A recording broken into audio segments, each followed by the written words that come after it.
اور جہاں تک امانت میں خیانت کرنے کی بات ہے تو قرآن مجید میں امانت سے متعلق یہ بیان کیا گیا ہے فَلْيُؤَدِّ الَّذِي اؤْتُمِنَ أَمَانَتَهُ وَلْيَتَّقِ اللَّهَ رَبَّهُ کہ جس امانت کا تجھے امین بنایا گیا ہے اس امانت کو مالک تک پہنچاؤ اور مالک کو واپس لوٹاؤ اور امانت کے بارے میں اللہ سے ڈرو۔ قرآن کریم کی اس آیت سے یہ بات صاف ہو جاتی ہے کہ امانت کا پاس و لحاظ رکھنا اور امانت کا خیال رکھنا واجب ہے۔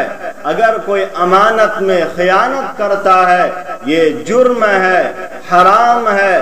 اور قرآن کریم نے امانت کو تقوی کے ساتھ جوڑ کر بیان کیا وَلْيَتَّقِ اللَّهَ رَبَّهُ کہ اے انسان امانت کے بارے میں اللہ سے ڈرو، بے فکر مت ہو جاؤ، اس امانت کے بارے میں بھی تم سے سوال ہوگا، اللہ پوچھے گا، تمہیں اس کا جواب دینا پڑے گا، اس لیے خیانت مت کرو بلکہ اس کا مکمل پاس و لحاظ رکھو اور خیال کرو۔ خیانت کئی طرح کی ہو سکتی ہے، لیکن جتنے بھی خیانت کے درجات اور صورتیں ہیں، چاہے مزدور اور ملازم کی کام چوری ہو یا وقت میں کٹوتی ہو یا کام میں سستی اور غفلت ہو، اسی طرح خاص مجلس کی بات کو عام کر دینا، کسی کے راز کو ظاہر کر دینا، یا آپ سے کوئی مشورہ طلب کرنے کے لیے آیا، مشورہ صلاح چاہنے کے لیے آیا، آپ نے حقیقت سے الگ غلط مشورہ دیا جس میں خیر تھا، نفع تھا، اس پہلو کے علاوہ آپ نے اگر غلط مشورہ دیا تو یہ بھی خیانت ہے، چاہے وہ ملازمین کی، مزدوروں کی خیانت ہو یا غلط مشورہ دینا ہو یا خاص مجلس کی بات کو عام کرنا ہو، کسی کے راز کو ظاہر کرنا ہو، یہ تمام امانتیں ہیں اور اس کے خلاف کرنا یہ خیانت ہے، حرام ہے، جرم ہے اور ایسا کرنے والا مجرم ہے۔ قرآن کریم نے ان لوگوں کی تعریف کی ہے جو امانت کا پاس و لحاظ رکھتے ہیں۔ قرآن بیان کرتا ہے وَالَّذِينَ هُمْ لِأَمَانَاتِهِمْ وَعَهْدِهِمْ رَاعُونَ، وہ مومن، وہ ایمان والے قابل تعریف ہیں اور وہ ایمان والے کامیاب ہیں جو امانتوں کا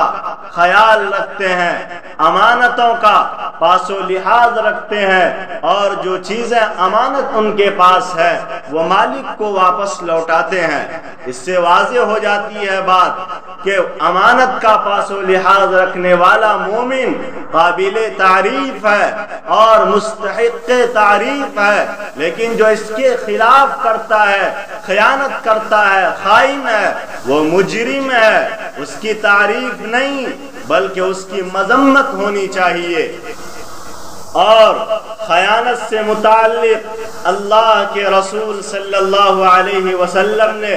حدیث شریف میں جو بتایا ہے وہ آپ کے سامنے پہلی حدیث آئی، نبی نے خیانت کرنے والے کو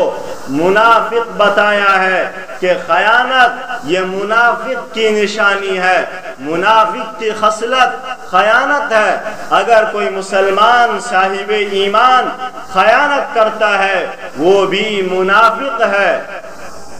اور دوسری حدیث میں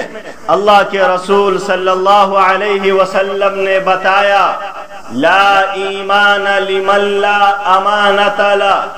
جو امانت دار نہیں ہے، امانت کا پاس و لحاظ نہیں رکھتا ہے، امانت میں گڑبڑی کرتا ہے، اس کا ایمان ہی نہیں ہے، اس کا ایمان ختم ہے۔ یعنی جس کے پاس ایمان ہوگا وہ خیانت نہیں کر سکتا ہے، لیکن اگر خیانت کر رہا ہے تو سمجھو اس کے پاس ایمان نہیں ہے۔ اتنی بڑی وعید اللہ کے نبی بیان فرماتے ہیں، خیانت کرنے والا مومن ہی نہیں ہے، اس کے باوجود خیانت کوئی کرتا ہے تو اس سے بڑا محروم اور مجرم کوئی نہیں ہے۔ قرآن کریم میں بیان کیا گیا ہے وَمَن يَغْلُلْ يَأْتِ بِمَا غَلَّ يَوْمَ الْقِيَامَةِ کہ جو خیانت کرنے والے لوگ ہیں ان کے بارے میں قرآن بیان کرتا ہے کہ کل قیامت کے دن خائن خیانت کرنے والا محشر میں اولین و آخرین کے اجتماع میں اپنے کاندھے پر اپنی گردن پہ ان چیزوں کو لے کر آئے گا جو اس نے خیانت کی ہوگی۔ اس عمل کے ذریعے عالمین اور اولین و آخرین کے سامنے جہاں جن و انس ہوں گے، ہر مخلوق اور ہر ایک اللہ کے سارے بندے وہاں جمع ہوں گے۔ اس عمل کے ذریعے اللہ اس کی ذلت اور رسوائی کرانا چاہتا ہے، یعنی اتنی بڑی ذلت اور اتنی بڑی رسوائی ہوگی کل محشر کے دن، محشر میں اور بروز محشر سب کے سامنے اسے ذلیل کیا جائے گا، رسوا کیا جائے گا۔ یہ پہچان ہوگی کہ یہ خیانت کرنے والا ہے۔ خیانت کرنے والے تمام خیانت کی ہوئی چیزوں کو اپنی گردن پر لاد کر لے کر